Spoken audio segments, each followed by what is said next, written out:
Hello there, and welcome to the Marketing SOS Show. I'm your host, Eric E., and this is a show where I help you, or people like you, with whatever marketing questions you have. So, it could be a small business owner, a student, or someone like myself in corporate marketing, just looking for some advice or a second opinion. So no matter what it is, I'm always here to help anyone with their marketing questions. So drop me a line at eric@marketingsos.ca, and I'd be happy to help. Now, on today's episode, we are focusing our question on Trevor, who has a lot of questions around interns, justifying interns, what tasks do you entrust an intern to do, etc., especially how it relates to marketing. For those of you that don't know, an intern is usually like a student going to university or college that does some work placement with you either during the summer or while they're going to school to learn on the job about your field. There's a lot of unpaid internships, but there's also a lot of paid ones as well. So let's get to Trevor's question just after this.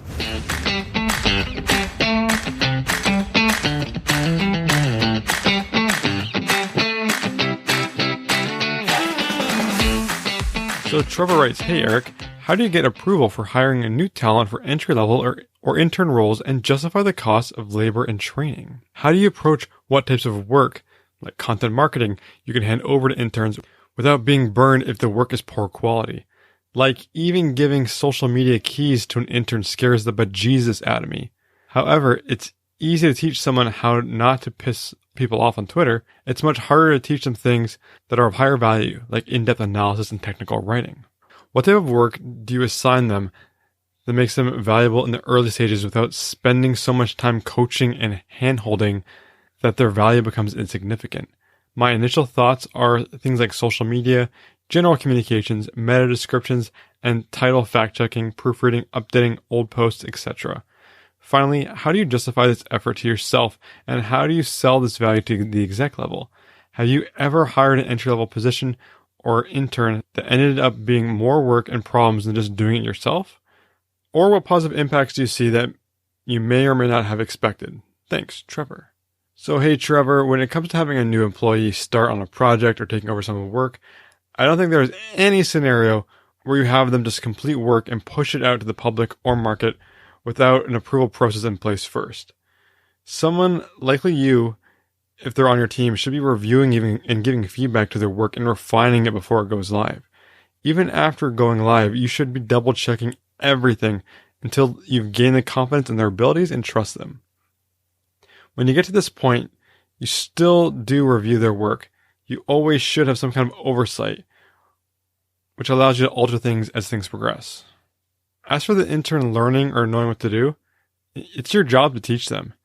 Even if they have experience in the tasks you've assigned them, it's very likely your company has its own processes and ways of doing things that they need to learn and adhere to. And it seems like they may be posting the social without a content plan in place. That's kind of a red flag here, Trevor. You should have a content plan or have them develop one that you can approve and sign off on, and then allow them to go and execute that, and you get the final approval before they push that button to go live. Now, when it comes to the duties you want to assign them, write out a lot of the tasks and maybe the ones you feel that they can do or can learn, or the ones you want off your plate. Build a process for them with review times built in that give you time to look at things before they go out. Now, to start with any new employee or having interns, it is a lot of work. Your timelines will likely very well be extended, and times can get longer depending on how new the person is to these tasks. But honestly, it is the best thing that you can do. Delegation frees up your time for bigger things that can really move the needle. You hear this all the time in like startups and small businesses. You don't want to be working in the business. You want to be working on the business. So the same thing applies to corporate environments like your own.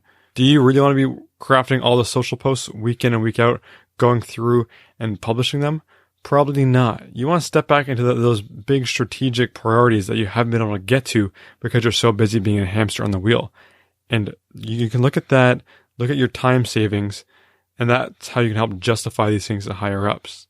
You're a lot more expensive than the new intern. Do they really want to spend money on you pushing send on newsletters or publish on Facebook when they can pay someone, probably an eighth of the price to do it with an intern? Start giving the interns those items you feel comfortable with and then expand from there. You don't want to just give them benign tasks. You want your team to be engaged in their work.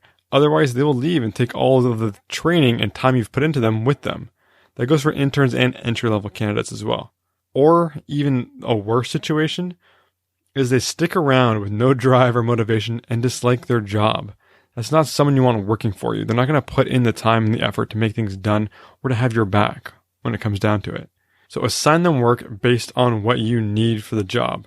If you don't have specific needs, look at their skills and past experience and give them things that fit those. Does your company just have a ton of interns hired without having a specific plan for them? Like maybe you're getting some government kickback for all your interns and you just got to meet a quota and then have no plan. If that's the case, make a plan. Have some idea of what to do with them because interns are going to rotate in and out. So find something that you can quickly train them up on and have them execute on.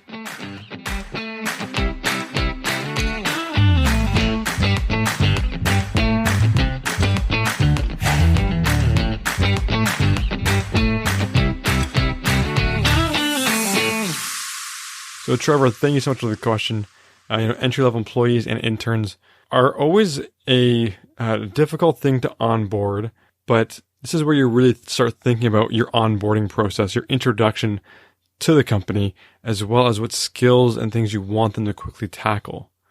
Give them projects, let them get far along with it, check in with them, give them some feedback, and see how they do. Not everyone's going to be a fit. Not everyone's going to work out the exact same. But these are tasks that you're better off handing off to someone else to focus on more bigger picture things, Trevor. So really look at it from that point of view when you're pitching your superiors for interns, but also when you're coming with a plan, get things off your plate. That's what interns are here to help you with, is to get rid of the tasks that you don't really want to do every single day. But at the same time, you don't want to bore them. You don't want to give them too much, like I said, benign work. You want them to be engaged and learn and grow with you in your company. So Trevor, thank you so much for writing in. I appreciate your question. And for all of you out there listening, if you have your own question, write to me at eric@marketingsos.ca. I'd love to hear from you, and I'd love to help in whatever way I can. So with that, thank you once again for listening. If you leave the show a ratings and review on whatever podcast player you listen to, it truly does help the show out, and I really would appreciate it. But with that, my name is Eric Yee. That's it for this week, folks. Talk to you again next week.